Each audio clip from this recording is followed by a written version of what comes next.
중국이 지금 난리가 났습니다. 증권 시장이 어제 오늘 폭락을 했는데 10% 넘게 빠졌습니다. 이틀 새 우리 돈으로 100조 원이나 증발을 했다고 하는데요. 자, 왜 그런 건지 동아일보 경제부의 신치영 차장과 함께 자세히 알아보겠습니다. 자, 신 차장. 안녕하세요. 예.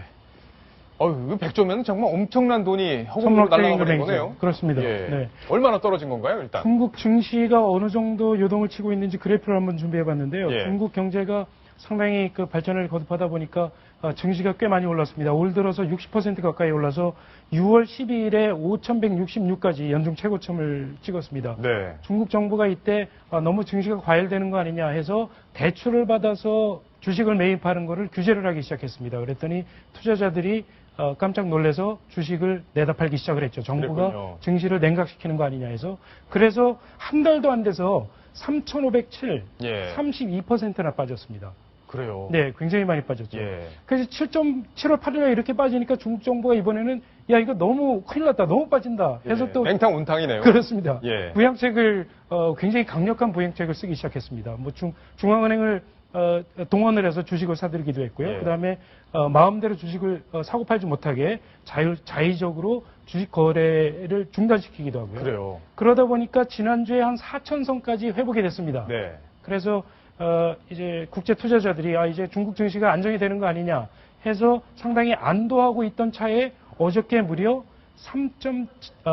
3,725로 전날에 비해서 4.5%나 빠졌습니다. 8.48%. 네, 8.5%요. 8.48%. 네, 이게 8년 5개월 만에 가장 큰 폭으로 하락한 겁니다. 그러니까 예를 들어 1억 원 정도 갖고 있는 분은 850만 원이 그냥 하루에 그냥 날아가 버린 셈이죠. 예. 네, 그렇습니다. 엄청난 폭락인데 오늘 보니까 지금 한 1.6% 오늘도 1.6% 빠졌어요. 또 빠져가지고 결국에는 10% 정도. 그렇습니다. 중국 증시가 이렇게 빠지다 보니까 미국 증시, 유럽 증시, 한국을 비롯한 아시아 증시 전부 빠져서 전문가들이 어제를 블랙 먼데이라고 부르기도 그래요. 했습니다. 네. 블랙 먼데이. 그러면 우리도 결국엔 타격이 많았다 이렇게밖에 볼 수 없는 건데 코스피 일단 어제 지금 그렇게 폭락한 그 배경 그리고 앞으로도 어떻게 갈지 그 부분이 궁금한 거잖아요. 몇 가지 요인을 좀 말씀드릴 수 있겠는데요. 첫 네. 번째는 무엇보다도 중국 경기가 좀 악화되는 거 아니냐 하는 이런 우려가 강해지고 있습니다. 어저께 예. 중국 제조업체들의 영업이익, 6월달 영업이익이 발표가 됐는데요. 전달에 비해서 한 0.3% 정도 하락한 것으로 나타났습니다. 네. 그 전에 비해서 계속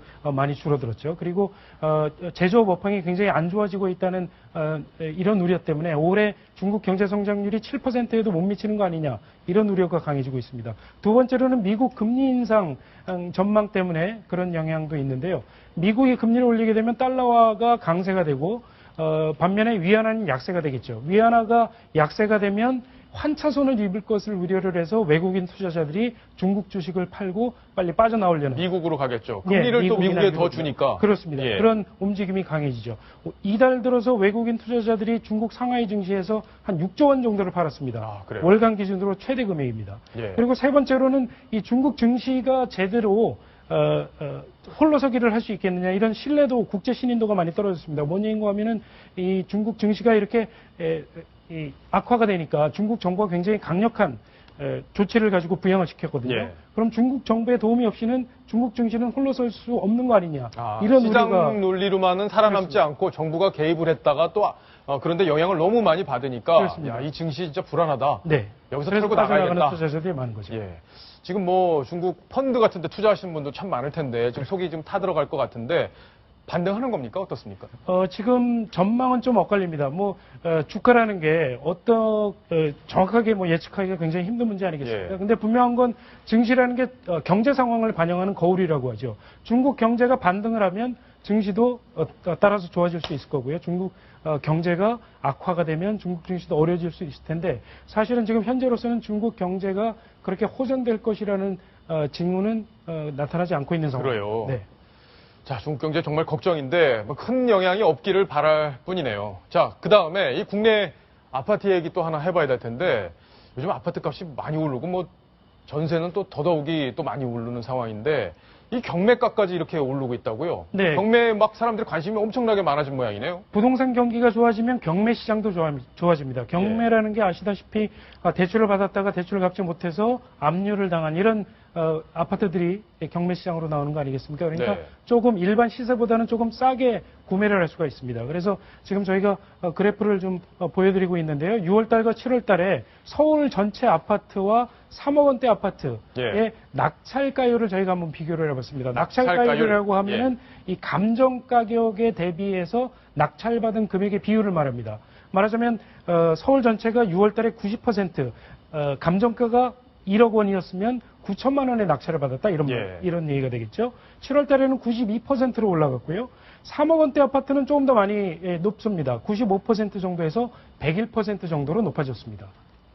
그럼 결국에는 더 감정가보다 돈을 더 주고라도 나 사겠다. 네, 그렇게 말씀드릴 수 있겠습니다. 그러면 결국에는 오를 거로 시장에서 기대하는 것이 아파트 많다는 값이 좀 더 건가요? 오를 것으로 기대를 한다. 그러면 예. 낙찰가율이 올라가게 되고요. 네. 좀 떨어질 것 같다. 그러면 낙찰가율이 내려가게 되죠. 이렇게 낙찰가율이 높아지고 있다는 얘기는 부동산 경기를 좋게 보는 사람들이 많다. 이렇게 말씀드릴 수 있겠습니다. 예. 그러면 뭐 이제 집에 관심이 있으신 분들, 집 하나 사야겠다 관심이 있으신 분들은 야, 그럼 경매로 사면은 결국에는 시세보다 좀 싸게 살 수 있지 않냐 이런 생각들 많이 하시고 계시는데 어떻게 하면 좋을지 좀 좋은 방법 있으면 좀 네, 알려주세요. 경매에 응하실 때 조금 주의하실 점을 몇 가지 말씀을 드리겠습니다. 경매에 나오는 물건의 감정가는요. 예. 보통 3개월에서 6개월 전의 시세를 반영한 가격입니다. 아, 그래요? 그러니까 지금 현재 시세가 어떤지 반드시 현지의 공인중개사를 통해서 확인해 보시는 게 좋습니다. 그래야 네. 손해를 보지 않고 살 수 있게 될 거고요. 그 다음에 이 경매 나오는 물건은 아무래도 전세권이라든가 유치권이라든가 담보권이라든가 이런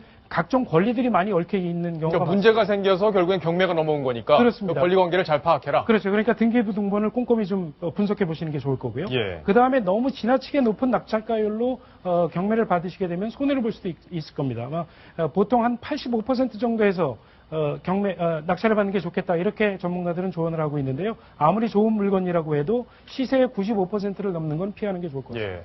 아 근데 이런 얘기야 뭐 다 원칙론적인 얘기인데 실제 경매로 아파트 뭐 이렇게 낙찰 받아 살려면 제일 좋은 방법은 어떤 거예요? 그러니까 누구 전문가를 좀 찾아가서 얘기를 해보는 겁니까? 이 경매도 말입니다. 이게 사실은 여러 가지 전문가들이 많습니다. 그래서 예. 경매를 도와주는 컨설팅 업체들이 있습니다. 아, 그래요? 공인중개사 수수료 정도의 수수료보다 조금 더 비싼 정도. 그러니까 복비보다 조금 더 준다. 그렇습니다. 거기다 예. 조금만 더 주면 이런 권리 분석도 해주고요. 시세도 조사해주고 그 다음에 현장에 가서 아파트 같은 것도 둘러보고 하면서 낙찰을 받을 수 있는 가능성을 많이 높여주는 이런 도움을 주는 곳들이 있으니까요. 그런 곳에 도움을 받으시면 예. 좋을 것 같습니다.